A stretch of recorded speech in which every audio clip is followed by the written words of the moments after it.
Hello दोस्तों, आज मैं आप सभी से एक बहुत ही इम्पोर्टेंट टॉपिक पर डिस्कस करने वाला हूँ, जो है दृढ़ निश्चय तथा अपने हक की लड़ाई लड़ना। तो दोस्तों, दृढ़ निश्चय का अर्थ होता है कि किसी भी कार्य को करने की एकदम ठान लेना कि मुझे वह कार्य करना है तो करना है, करना है तो करना है, और उस कार्य को करने के लिए अपनी पूरी ऊर्जा लगा देना, पूरी क्षमता लगा देना। तो दोस्तों, इसी दृढ़ निश्चय तथा अपने हक की लड़ाई लड़ने को एक उजागर करती हुई कहानी है, जो मैं आप सभी को बताना चाहता हूँ। तो दोस्तों, वह कहानी इस प्रकार है कि एक जॉन नाम का लड़का रहता है, जो अपना नया बिजनेस शुरू करने वाला रहता है। तो उसके पास पूरा प्लान तो रहता है और आइडिया भी रहता है कि बिजनेस क्या चीज़ का करना है, लेकिन उसे पैसों से संबंधित कुछ मदद चाहिए होती है। तो वह बहुत टाइम तक सोचते रहता है कि मैं कैसे करूं, किससे मदद मांगूं। तो तभी उसे ख्याल आता है कि अरे, मेरे तो एक अंकल भी हैं जिनकी मिल है, तो मैं उनसे बात कर सकता हूँ। तो यही सोचकर वह अपने अंकल से मिलने के लिए चले जाता है। तो वह जैसे उनके मिलने पहुँचता है, तो बाहर वॉचमैन खड़े रहता है। तो वॉचमैन से पूछता है कि बता भाई, मेरे अंकल कहाँ हैं। तो वह इशारा करते हुए कहता है कि तुम्हारे अंकल तो उस गोडाउन में ही है अंदर, तुम जाकर उनसे मिल सकते हो। तो वह अपने अंकल से मिलने के लिए जाते रहता है। तभी वह सोचता है कि मेरे अंकल बहुत ही ज़्यादा गुस्से वाले हैं, वे अपने गुस्से पर कंट्रोल नहीं रख पाते हैं। तो मुझे उनसे जो भी बात करनी है एकदम शांति से करनी होगी, तथा ऐसी बात करनी होगी जिससे उन्हें थोड़ा भी गुस्सा ना आए, क्योंकि वह अपने गुस्से पर कंट्रोल नहीं कर पाते हैं। तो इसीलिए वह अपने अंकल के पास जाता है और कहता है, हेलो अंकल, आप कैसे हैं। तो अंकल कहते हैं कि मैं ठीक हूँ, और सब बढ़िया है, कैसे आना हुआ।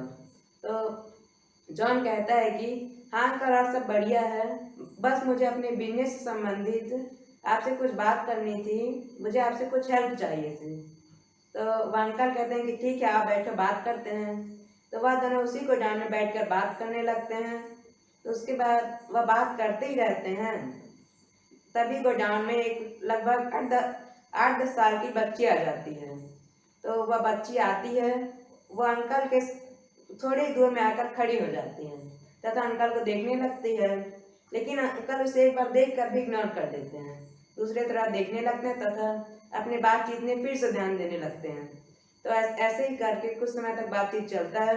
वह देखते हैं कि यह लड़की अभी तक की नहीं गई, वहीं खड़ी है। तो ऐसे ही करके उससे पूछते हैं कि बोलो, क्या हुआ, तुम यहाँ क्यों आई हो। तो ऐसे वह लड़की कहती है कि मेरी मम्मी ने मुझे भेजा है आपसे 200 रुपये मांगने के लिए, तो इसीलिए आप मुझे 200 रुपये दे दीजिए। वह बच्ची उस अंकल के यहाँ काम करने वाले एक वर्कर की बेटी थी, तो उसीलिए वह अंकल के पास आई थी। लेकिन अंकल कह देते हैं कि मैं तुम्हें पैसे वैसे नहीं दूंगा, तुम अपनी मम्मी को बुलाना, वो आएंगी तभी उन्हें पैसे मिलेंगे। तो ऐसी वो लड़की बोलती है कि मेरी मम्मी अभी नहीं आ सकती हैं, इसलिए उन्होंने तो मुझे भेजा है, तो आप मुझे पैसे दे दीजिए, मैं ही यहाँ से पैसे लेकर अपने घर जाऊँगी। तो अंकल को गुस्सा आ जाता है। वह कहते हैं कि तुम यहाँ से चले जाओ। जॉन सोचते रहता है कि कहीं अंकल को ज़्यादा गुस्सा ना आ जाए, क्योंकि तब उस बच्ची के लिए सही नहीं होगा। भगवान से मनाते रहता है कि प्लीज़ इनका गुस्सा शांत हो जाए। वो बच्ची अभी भी वहीं खड़े रहती है, जाने का नाम ही नहीं लेती है। और वह अंकल पूरा सोचते रहते हैं कि अब यह बच्ची मुझसे कैसे नहीं डरेगी, मैं आज इसे पैसे नहीं दूंगा तथा इसे खाली हाथ ही यहाँ से जाना पड़ेगा, इसकी मम्मी आएंगी तभी उन्हें पैसे दूंगा। और बच्ची भी अपने मन में दृढ़ निश्चय बना चुकी रहती है कि मुझे यहाँ से पैसे लेकर आज जाना ही है। तो ऐसे ही करके वह यहाँ खड़े रहती है। और कुछ समय बाद जब अंकल दोबारा देखते हैं, तो देखते हैं अभी भी वह यहीं खड़ी है, कैसे नहीं गई। तो उनका गुस्सा 7वें आसमान पर पहुंच जाता है। तो अपने पास खड़ी एक डंडी लेते हैं वो, और उसके पास जाकर थोड़ा झुक कर कहते हैं कि अच्छा, तो तुम ऐसे नहीं मानोगी।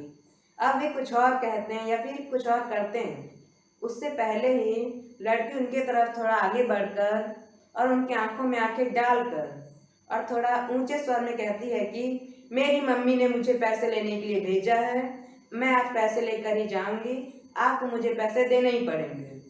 तो बस इतना सुनने की देरी थी, अंकल का शरीर पूरा शिथिल पड़ गया। उनके हाथ की डंडी अपने आप छूटकर नीचे गिर गई। और उनका गुस्सा धीरे धीरे करके शांत होने लगा। तो ऐसे ही करके कुछ समय बाद उन्होंने अपने जेब से 200 रुपये निकाले तथा बच्ची को दे दिए। और बच्ची का अभी भी चेहरे के एक्सप्रेशन चेंज नहीं हुए थे। वह अभी भी उनकी आंखों में आंखें मिलाकर देख रही थी और लास्ट डे तक उसके चेहरे पर वही हाव भाव थे। उसके हाव भाव थोड़े भी चेंज नहीं हुए और ऐसे करके वह उस गोडाउन से बाहर चली गई।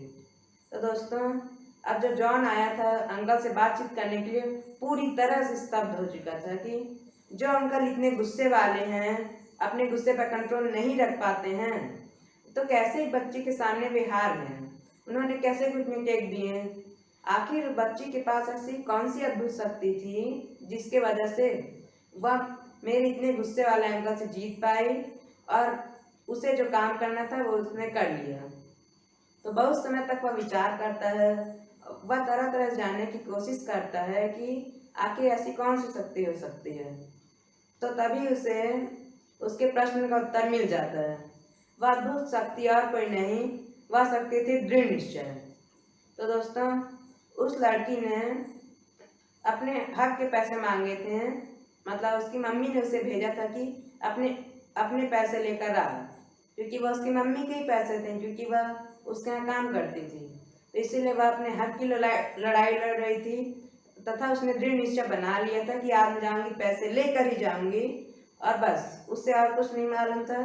उसके सामने एक ही दृढ़ निश्चय था कि उसे वहाँ से 200 रुपये लेकर ही जाने हैं। तो इसीलिए वह जो चाहती थी वह कार्य उसने कर लिया। तो दोस्तों, दृढ़ निश्चय से क्या क्या नहीं पाया जा सकता। आपको ऐसे अनेकों उदाहरण मिल जाएंगे कि किसी एक इंसान या फिर कई इंसानों ने अपने दृढ़ निश्चय तथा लगन के बल पर ही अपना बहुत नाम कमाया तथा सफलता की ऊंचाइयों का हासिल किया। तो दोस्तों, मैं उम्मीद करता हूँ कि यह वीडियो आपके लिए हेल्पफुल होगी और आपको भी दृढ़ निश्चय बनाने के लिए प्रेरणा मिलेगी। तो अगर आपको ये वीडियो अच्छा लगा तो ज़रूर लाइक करें और भी लोगों के साथ शेयर करें ताकि उन्हें भी दृढ़ निश्चय बनाने के लिए प्रेरणा मिले। और हमें कमेंट में ज़रूर बताएं कि आपका इस टॉपिक पर क्या विचार है तथा साथ ही साथ हमारे चैनल को सब्सक्राइब कर दें ताकि इसी तरह के और भी ज्ञानवर्धक वीडियोस आपको एक ही स्थान पर मिल जाएं तथा बेल आइकन दबा दें ताकि हमारे आने वाले अगले सभी वीडियोस की नोटिफिकेशन आपको सबसे पहले मिल जाए। तथा दोस्तों, आप यह दृढ़ निश्चय बनाने का विचार कीजिएगा। तो दृढ़ निश्चय भी एक बहुत ही महत्वपूर्ण चीज़ होती है हमारे जीवन में। तो दोस्तों, हमारे साथ बने रहिए, सीखते रहिए।